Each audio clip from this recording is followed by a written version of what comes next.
This is the busiest bike path in the world. Over 40,000 cyclists cross here every day. That's a lot of bikes.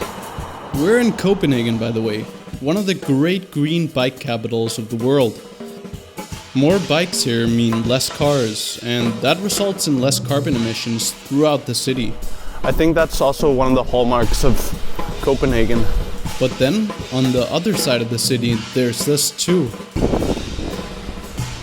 That's it.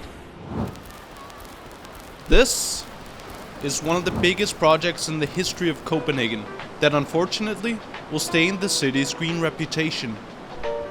Although it's all just water now, soon enough there'll be a huge artificial island built here completely from scratch, bigger than 400 football fields, if you go by that metric.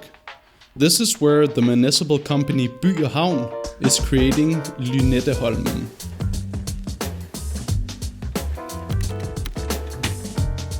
The project has been presented as a solution to solve some of the issues that the city currently faces, like the rising housing shortage or the high risk of flooding in Copenhagen. And apparently, it'll be paid for by selling real estate on the coming island and by accepting dirt from construction projects. Ah yes, the lucrative dirt business. Just off the bat though, it sounds like a pretty cool project. A mega future kind of island, like straight out of the Dubai sketchbook for city planning, that's gonna modernize Copenhagen and pay for itself.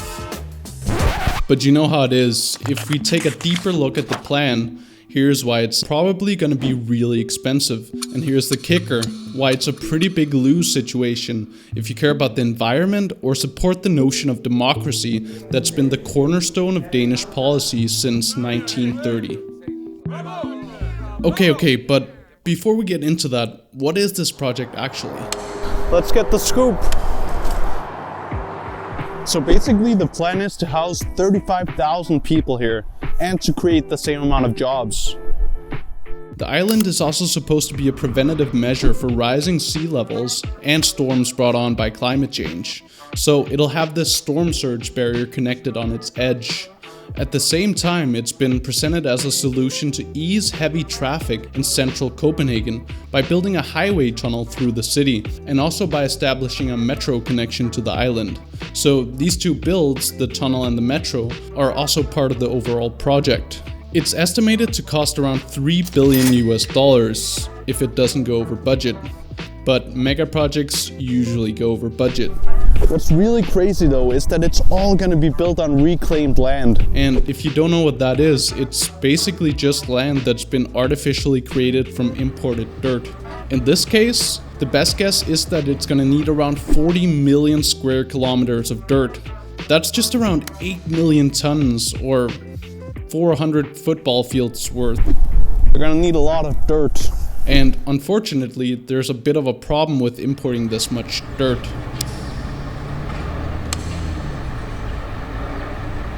The 8 million tons that the foundation will need equates to around 2.5 million truckloads of dirt. That's 2.5 million truck trips that have to go through the city over the next 30 years, 250 days a year. Alright, I'm gonna do some quick math here. That's 2.5 million divided by 30 years of 250 days. That's 333 trucks every day. And if they go 10 hours a day, that's 33 trucks an hour for 30 long years. And somehow my calculation is only a third of what others have gotten. And then of course that means a lot of pollution too. Speaking of pollution, here's what I think is the actual downfall of the project: the negligence of climate planning. And that's a pretty important aspect of city planning in this day and age.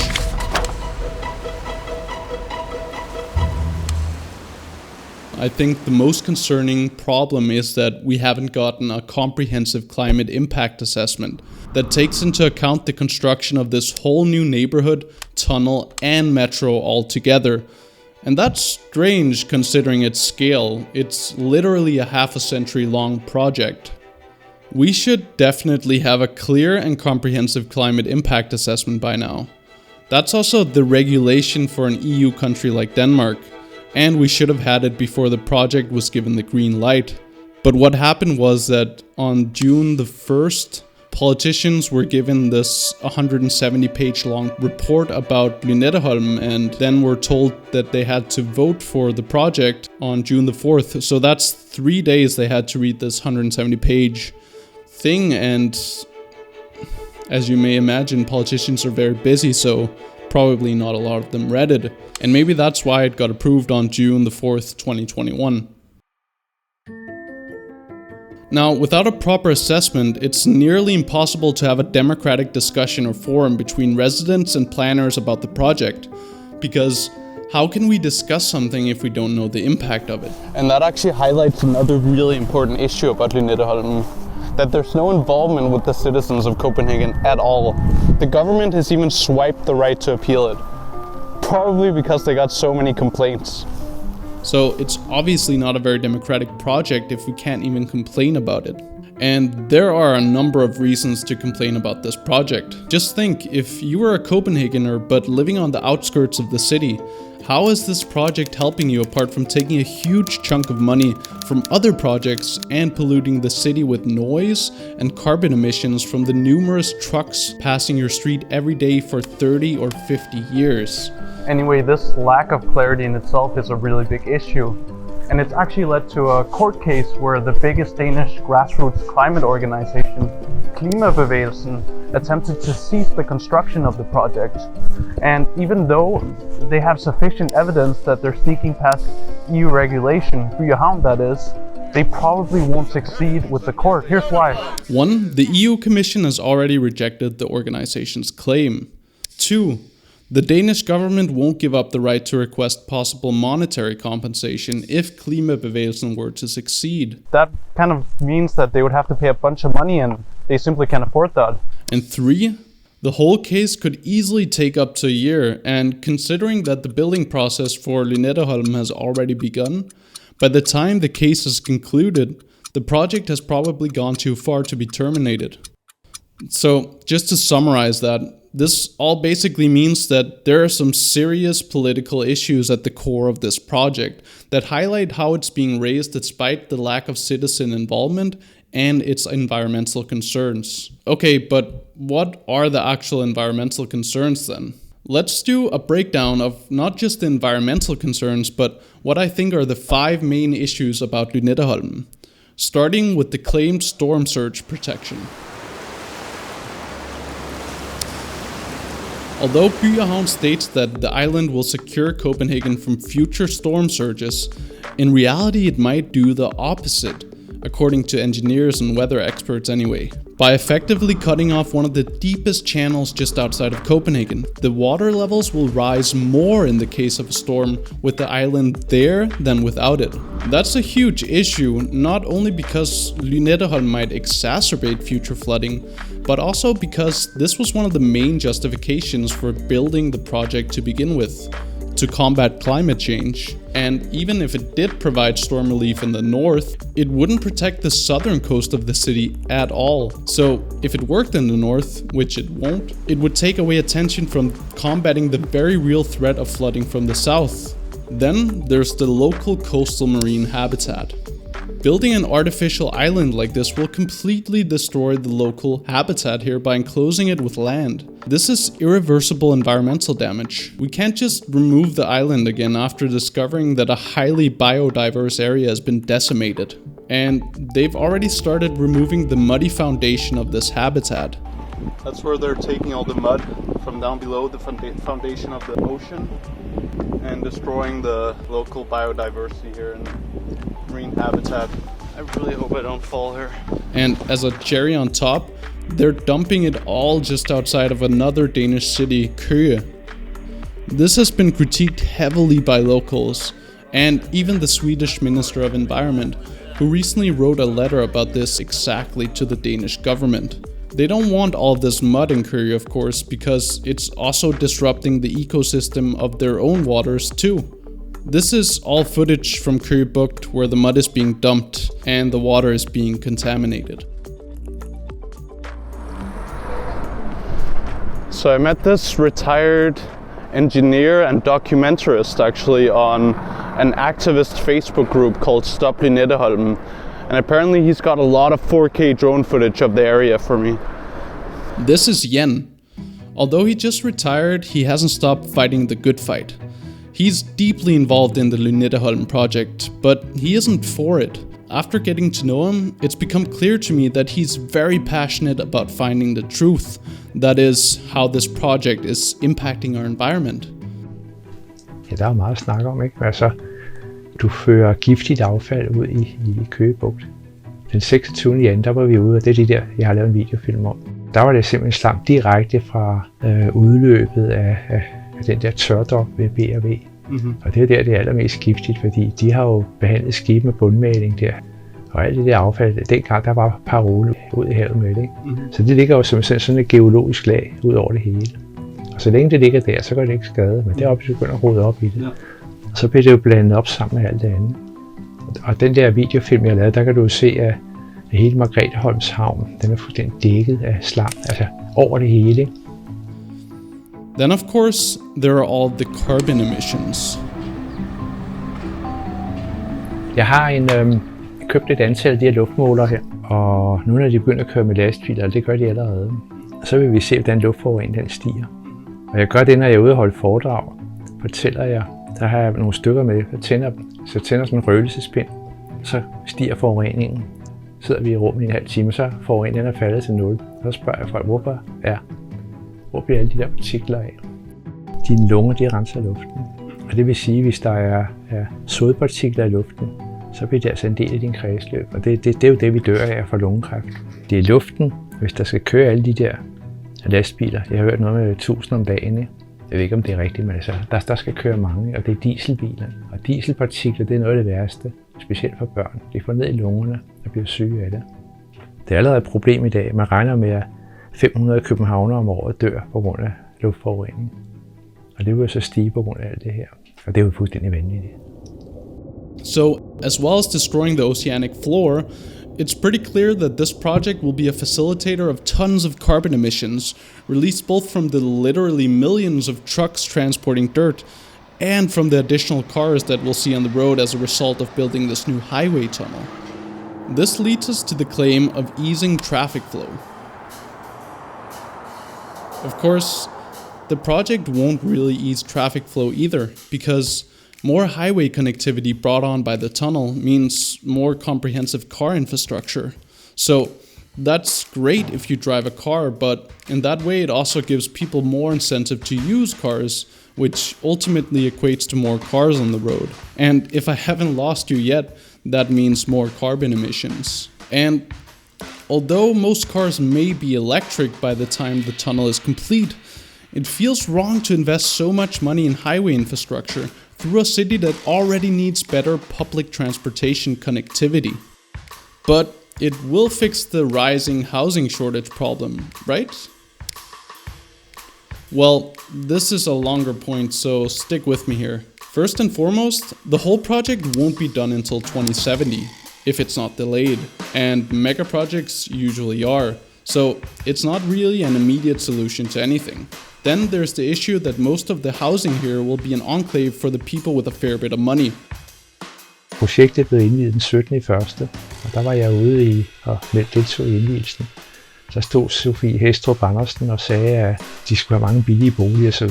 Altså så går rundt til de lokale ejendomsmæglere og siger, hvad en billig bolig er. Det er noget med 8, 10, 15 millioner kroner. Og det har jeg i hvert fald ikke råd til. Det er der sgu nok heller ikke ret mange andre, der har. Men det var hendes argument. In the plan, only about 25% of the housing will be subsidized. The other 75% will likely be really expensive apartments, so it won't really fix the housing shortage for the people who actually need it. That's what happened in Nordhavn anyway, a very similar neighborhood, just to the north, which is still being developed by the very same company, By & Havn.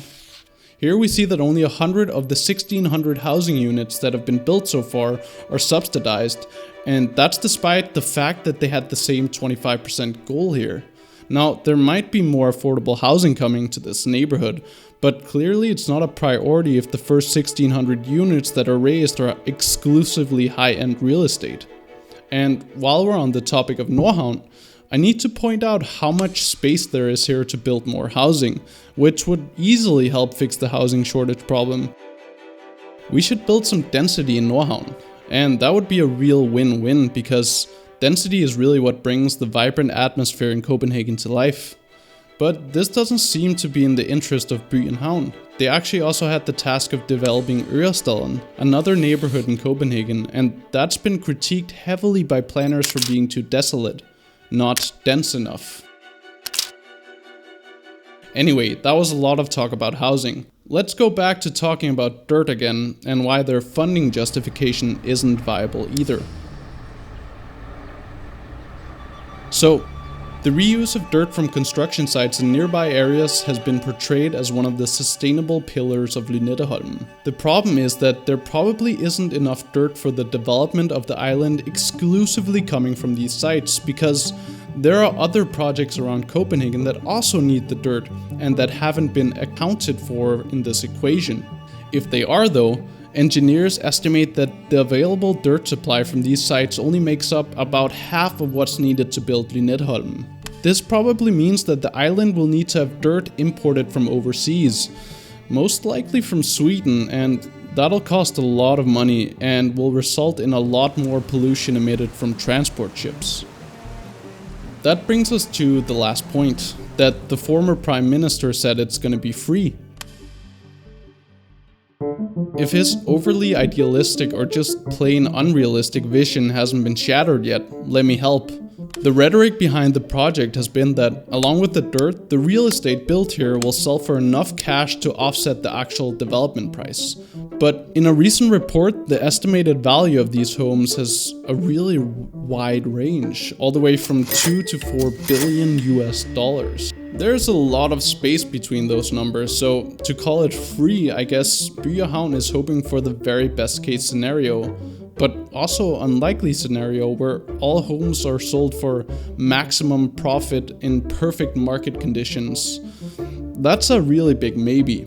And even if they were to sell for maximum profit, the overall project fee of 3 billion US dollars doesn't include the massive metro expansion, the new highway tunnel, or the current sewage treatment facility that has to be removed for there to be enough space for Lynetteholm.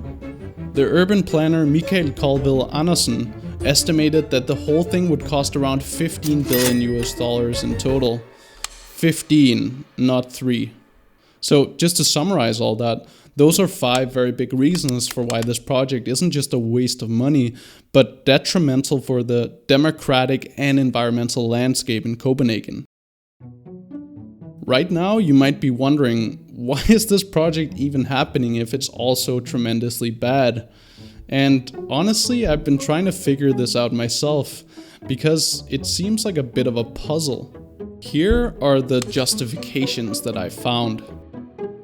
The project seems to be based on the logic that more homes built equals cheaper homes, generally throughout the city. Well, the real estate market doesn't work like that, and building it on a really expensive and environmentally detrimental artificial island is really unsustainable. I think another big reason for why the project is happening is to rack in some money from the real estate ventures, so for economic reasons. Hvad tror du årsagen er til projektet? Penge. Penge. Altså, du skal tænke på, at der er mange, der har interesser i det. Så alle de der entreprenører, der ligger og kører lastbiler, så de tjener penge på det. Alle rådgivende ingeniørfirmaer, de tjener penge ved at sidde og planlægge det.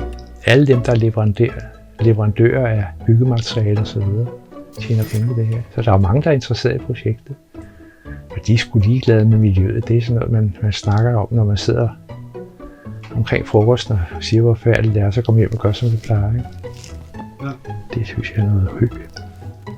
It kind of has the feel of a really huge real estate project, and it would make sense, since By & Havn needs to cover for the massive debt that was accumulated during the 90s metro development in Copenhagen. Or maybe Lynetteholm is just meant to make Copenhagen seem modern and adaptable to the future.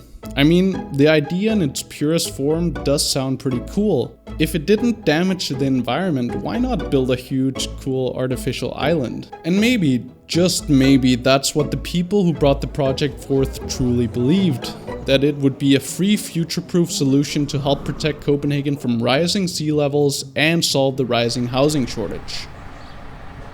But as we've seen now, the reality is that Lynetteholm fails big time in all of those aspects. and just as worrisome that it in essence is undemocratic, having been fast-tracked without a proper climate impact assessment. I know it's cliche to say that we need to focus on the environment, because I think we all kind of know that by now, but I just can't stress that point enough. The project is so absurd. I mean, a 50-year-long project, one of the biggest projects in the history of Copenhagen, its legacy in a way, is so dirty and detrimental for the environment that it can really only be described as absurd. And that's just highlighted by the fact that there are really easy ways to solve the issues that Copenhagen currently faces without polluting the city with carbon, noise, and more debt. Instead of building new highways, we should focus on improving the public transport system around the city, especially in its outskirts that are also part of the municipality of Copenhagen. We should focus on building density here too. There's plenty of space for that. Literally even right beside where Lynetteholmen will be. That would be a real win-win situation because it's also what brings life to the city. But you may also be wondering what you can do as an individual, especially if you live in Copenhagen or even in Køge, where the environment is also being impacted. Well, there was a recent citizen proposal put forth by citizens urging for the reinstallment of the right to appeal and complain about the project. This was created by the activist group Stop Lynetteholmen, which is where I met Jen. And you can actually join this group really easily. I'll link to their website and Facebook page where they have around 15,000 members. And don't hesitate to spread the word. By liking and commenting on this video, you'll both help the video and thus the message spread.